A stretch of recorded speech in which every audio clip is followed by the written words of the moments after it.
Hello! We are going to begin sculpting with polymer clay. Polymer clay is a type of clay that you sculpt and then you bake to harden and take home as a sculpture. There's lots of different colors for you to use if you need to make a new color. So if you look at your dish and you realize, oh, there isn't that style of brown, you might need to add black into a brown to make it dark like that. Or you might need to put white into a green to make it lighter.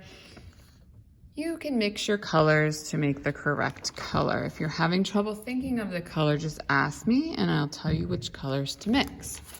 All right, so if I was making noodles like this one, I'm thinking of sculpting from whatever's on the bottom and working my way up. So today I would think about the noodles.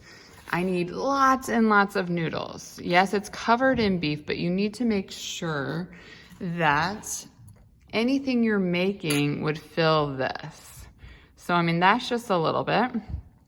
I would need to really fill this up with noodles, and then I could go ahead and start sculpting little chunks of beef and then cucumber.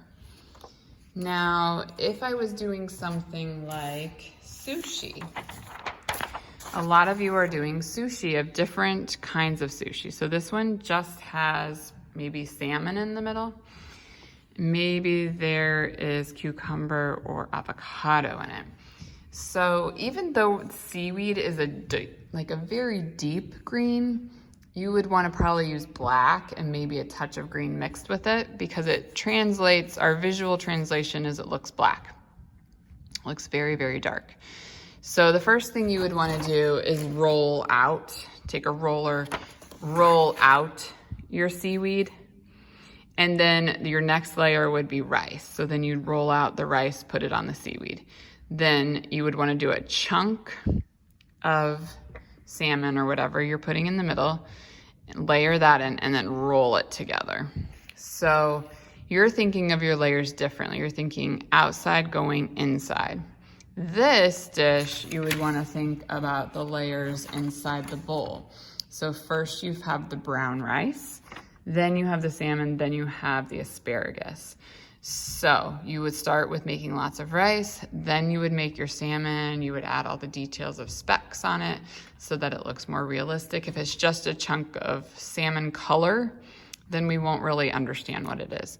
So you want to add little tiny specks of dark brown or black, and same with your asparagus. When you're sculpting, you would want to make sure you get all the textures at the end of the asparagus and that it's rounded towards the end of the other side. Now, I'm looking through all of your ideas. So if you're thinking about something like a cake or little cakes, these are also in layers. So you want to think about the bottom layer of the cake, the next layer. So if there's cream fill, the cream fill shows on the edge. So even though you're putting a filling in, you want to make sure it goes all the way to the edge so that when you put your next layer on, we can see the cream filling. The icing's pretty thick. And then you would add your little decorations on top. So if you're doing cakes, think about it in layers from bottom up. This type of sushi, you would just need the rice and then the top part on it.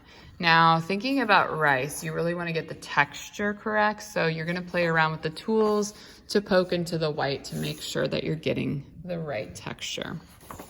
If you're doing more of a ramen dish, the noodles are pretty wiggly. So when you're thinking about placing your noodles on the plate, you'll want to make sure that they're really wiggly and so that they work really well as a translation to ramen instead of spaghetti. If you're doing something like soup, you can just use the color to fill up a bowl, and then you'd place the objects that are floating on the soup. What else? Let's see. Cake pops, you don't need to worry about putting something in the center. We'll never see it, right? So you're just thinking about whatever the outside ball is and like whatever kind of decoration or texture is on the cake pop, and then creating a stick for the cake pop. Something like a quesadilla or a sandwich, you'll think about the bottom layer, so the bread, and then the cheese, the meat, whatever's layered inside, and then the top layer is last. If you think it looks like it's baked, you'll want to add some spotting. Try to add some spotting to make it look a little bit more realistic. If you're doing something like chicken would need to make the bone first, and then you'd wrap the chicken filling, I guess the skin and the chicken, around it so that it's all one piece. If you just try to stick the bone at the end, it might not work out for you. Also, really textured. It's really chunky, lumpy. You want the texture of the chicken.